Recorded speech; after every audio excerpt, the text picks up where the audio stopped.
Salut tout le monde, dans cette vidéo je vais faire une analyse rapide de l'action LVMH dont le cours s'est pas mal écroulé ces dernières semaines. C'est une entreprise que je connais pas en profondeur, donc ce que je vais faire c'est que je vais regarder si elle correspond à mes différents critères de sélection d'actions.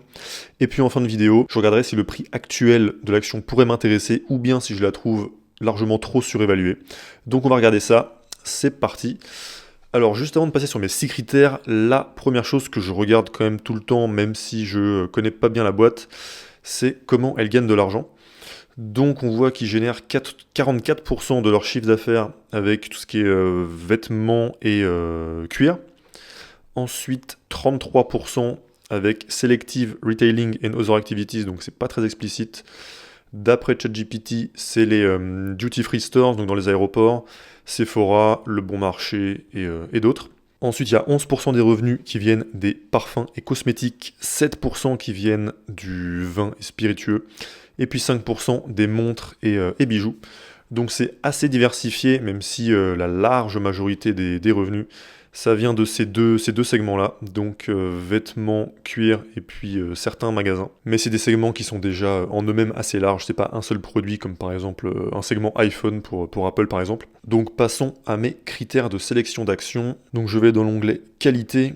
Alors mes 6 critères, donc le premier critère que je regarde c'est la croissance du chiffre d'affaires. Donc pour ceux qui sont nouveaux sur la chaîne, il faut savoir que mon objectif avec la bourse, c'est d'avoir la meilleure performance possible. Je ne cherche pas à avoir un revenu à court terme, par exemple avec des dividendes. Stratégie qui peut convenir à certains, d'ailleurs il n'y a pas de problème, hein, mais juste que c'est pas mon objectif. Je cherche à maximiser la performance long terme pour faire croître mon patrimoine au maximum. Et donc ça veut dire que je vise une performance, on va dire, de minimum 12% par an sur les 20 prochaines années par exemple. Et donc c'est compliqué d'atteindre ce genre de performance si déjà les revenus de l'entreprise dans laquelle on investit ne croissent pas. Et sachant qu'à long terme, l'évolution des cours des actions est extrêmement corrélée à l'évolution de leurs bénéfices ou de leur free cash flow, la première étape pour faire croître les bénéfices, c'est de faire croître les revenus. Sinon, ça veut dire qu'on compte uniquement sur une amélioration des marges, mais ça a une limite. Donc c'est pour ça que je commence par regarder ce critère. Ça peut être intéressant d'aller regarder le détail de l'évolution. Donc je vais dans l'income statement et la première ligne c'est toujours le revenu. Et on voit effectivement une croissance quasi constante à long terme. Donc c'est le genre de courbe que j'aime voir et c'est le genre d'action qui peut m'intéresser en tout cas au niveau des courbes. On voit que c'est pas cyclique. Même si on dit que le luxe c'est cyclique, on va dire que toutes les boîtes dites cycliques ne le sont pas autant. Ou alors c'est un cycle très long. Mais voilà, en tout cas, une croissance comme ça quasi constante depuis plus de 10 ans, c'est ce que je recherche. Ensuite, deuxième critère que je regarde, c'est la croissance annuelle, cette fois-ci, du free cash flow. Donc comme je le disais juste avant, l'évolution des prix des actions suit l'évolution du free cash flow ou des bénéfices. Donc c'est extrêmement important d'avoir de la croissance comme ça du free cash flow ou des bénéfices. Et c'est encore mieux quand la croissance de ce free cash flow est plus rapide que la croissance du chiffre d'affaires, puisque ça montre que les marges se sont améliorées. Donc on peut aller vérifier ça. Donc ici dans le cash flow statement, tout en bas, j'ai mis la marge du free cash flow. Et on voit qu'effectivement, le niveau de marge, il a bien explosé après 2018. Mais l'augmentation depuis 2019, elle est tellement drastique que soit ça peut être dû à une acquisition de business à plus haute marge. Je connais pas bien la boîte, donc ça peut être une hypothèse. Ou alors, c'est que la période économiquement était ultra propice à LVMH, et il va peut-être y avoir un retour à la moyenne dans les années à venir. Donc ça, c'est à prendre en compte si je décide de creuser sur la boîte. Mais en tout cas, même si les dernières années, là, sont une anomalie, on remarque que quand même avant, il y avait une augmentation lente des marges qui a duré, en tout cas au moins de 2011 à 2018, donc c'est bon signe dans tous les cas. Donc ça c'est validé encore une fois. D'ailleurs j'ai oublié de préciser, mais ce que je recherche c'est des croissances supérieures à 10%. Donc on passe à mon troisième critère, c'est le ROE. Donc c'est la capacité de l'entreprise à bien réinvestir son argent. Donc je recherche un ROE supérieur à 15%. Et c'est important de comprendre qu'un ROE de 15%, ça veut dire que l'entreprise ne pourra pas faire croître son bénéfice plus rapidement que de 15% par an sans émettre des nouvelles actions ou bien sans s'endetter. Donc ça donne vraiment le potentiel de croissance. Et donc pour LVMH, on a un ROE qui est de 23,5%, donc c'est très bien, on est au-dessus de mes 15%. Et là aussi, j'aime bien aller voir l'évolution, donc j'ai pas encore intégré le graphique d'évolution du ROE sur le site. Mais ici, j'ai trouvé la donnée et on voit effectivement que le ROE est meilleur là sur les 2 dernières années. Mais avant, ils étaient aussi régulièrement entre 15 et 25, on va dire, avec un gros creux en 2020 qui a fait baisser la moyenne.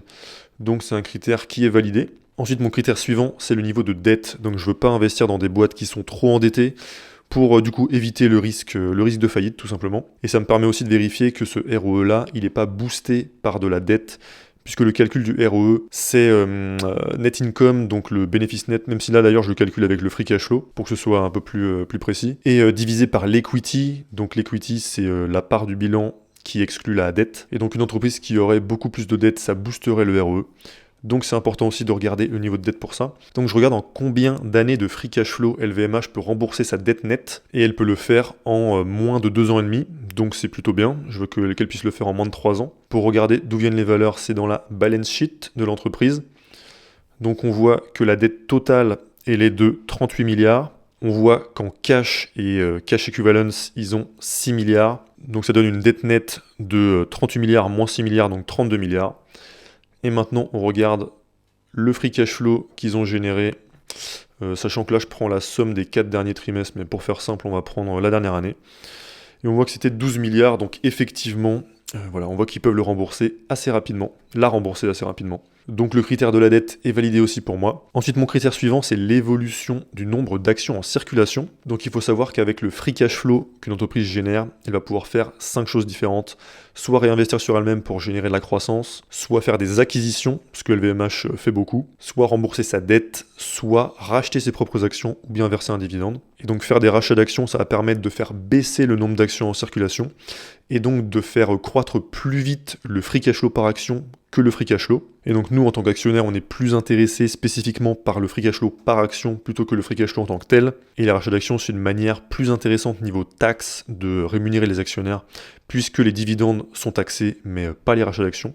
Même si je crois que j'avais vu qu'aux États-Unis, il y avait un projet de mettre une petite taxe sur les rachats d'actions, mais je sais pas où ça en est. Mais en tout cas, c'est pas le cas partout, et c'est sûrement moins taxé que les dividendes. Donc dans le cas de LVMH, ils ont racheté 0,29% de leurs actions sur les 5 dernières années. Donc je vais regarder l'évolution, donc c'est tout en bas de l'income statement, ici. Et on voit que le nombre d'actions est très stable. Moi, il a quasiment pas bougé, donc il touche pas trop à leur nombre d'actions. Il a légèrement augmenté sur les 10 dernières années, mais bon, on va dire que c'est négligeable. Donc voilà, ce qui est important pour moi là-dessus, c'est surtout que le nombre d'actions soit pas en augmentation. Dans ce cas-là, on se fait diluer. C'est-à-dire que la proportion de l'entreprise que les actionnaires possèdent, elle diminue avec le temps. Mais si ça reste stable et que le management utilise le free cash flow de manière plus intéressante, par exemple en réinvestissant, en faisant des acquisitions, etc., ça me va très bien.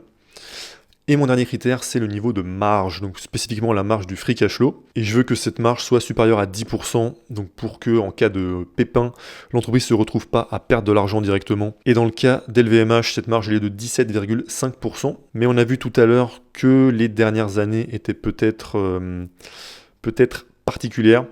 Donc ça typiquement c'est un sujet à creuser, voilà, si vous connaissez bien la boîte, si vous voulez creuser, et c'est ce qu'il faudra que je fasse aussi de mon côté. Est-ce que ce niveau de marge là de 16%, 18%, 15%, est-ce que ça va être tenable à long terme? Est-ce que c'est leur nouveau niveau de marge? Ou alors est-ce que ça va retomber à des niveaux un peu plus habituels pour eux, c'est-à-dire plutôt on va dire du 11%. Donc ça c'est à voir, mais en tout cas dans tous les cas 10-11%, ça passe mon critère, c'est pas des marges de fou, mais c'est correct. Donc en se basant sur mes critères quantitatifs, on peut conclure qu'LVMH c'est une entreprise de super qualité, ce qui est pas tellement surprenant. Et sur le plan qualitatif, on peut dire sans trop de risques qu'ils ont un très bon moat, surtout au niveau de la marque.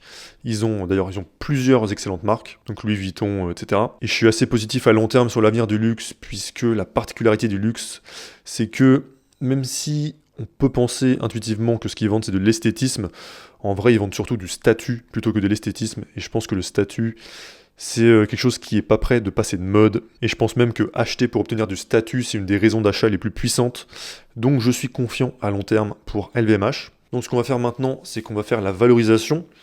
Donc les chiffres que je vais trouver sont à prendre avec des pincettes puisque je connais pas la boîte en détail. Ou alors ce qu'on peut faire c'est plutôt regarder quel taux de croissance justifierait le prix actuel.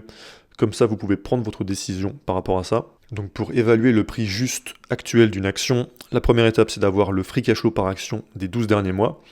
Donc ça c'est calculé automatiquement là avec les données des 4 derniers trimestres. Ensuite on va commencer par définir le multiple de valorisation de la boîte dans 10 ans. Donc là, ce que je fais pour les boîtes de qualité, je me casse pas trop la tête parce que sinon on pourrait réfléchir des heures aux valeurs qu'on met là-dedans.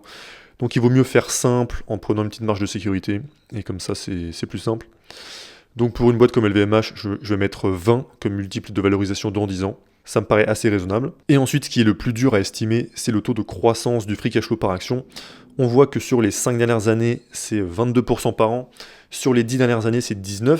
Et j'avais fait des petits tests juste avant de tourner la vidéo.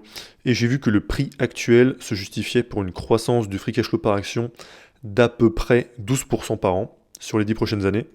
En tout cas, sachant que moi je cherche, pour avoir une marge de sécurité et aussi pour avoir plus de chances de battre le marché, je prends comme retour sur investissement requis 13%, donc c'est la performance annuelle que je veux faire avec l'investissement. Donc pour 13% par an, avec 12% par an de croissance du free cash flow par action et un multiple terminal de 20, il faudrait que j'achète l'action aujourd'hui à 681 $ et elle est à 675. Donc là, la question, ça devient, est-ce que 12% de croissance par an du free cash flow par action à partir d'aujourd'hui, c'est quelque chose de probable ou pas? Pour le savoir, il faudrait que j'aille creuser la boîte plus en profondeur. En tout cas, ce que ça m'indique là, c'est que l'entreprise n'a pas l'air d'être irrationnellement surévaluée. Elle a l'air d'être assez proche de son prix juste. Après, comme ça, intuitivement, je me dis, vu que là, LVMH vient d'avoir un cycle assez fort, peut-être que 12% par an, c'est pas assez, c'est peut-être un petit peu optimiste. Peut-être que c'est pas assez raisonnable. Si je mets par exemple 10, on voit que ça varie assez vite. Ouais, dans ce cas-là, si c'est 10% de croissance par an et non pas 12, ce serait plutôt 580 à peu près. Donc mon avis, c'est qu'on commence sûrement à être à des niveaux intéressants. Je pense que c'est encore un petit peu haut, mais voilà, il va falloir que j'aille creuser. Donc je vais essayer de faire ça dans les semaines à venir ou mois à venir. Enfin, je vais essayer de faire ça le plus tôt possible. Et en tout cas, si je décide d'en acheter, je ferai une vidéo. Et dites-moi en commentaire ce que vous en pensez. Et puis si vous voulez être prévenu du lancement de mon site qui est sous vos yeux, vous pouvez cliquer sur le premier lien dans la description. Et puis on se retrouve pour une prochaine vidéo. A plus!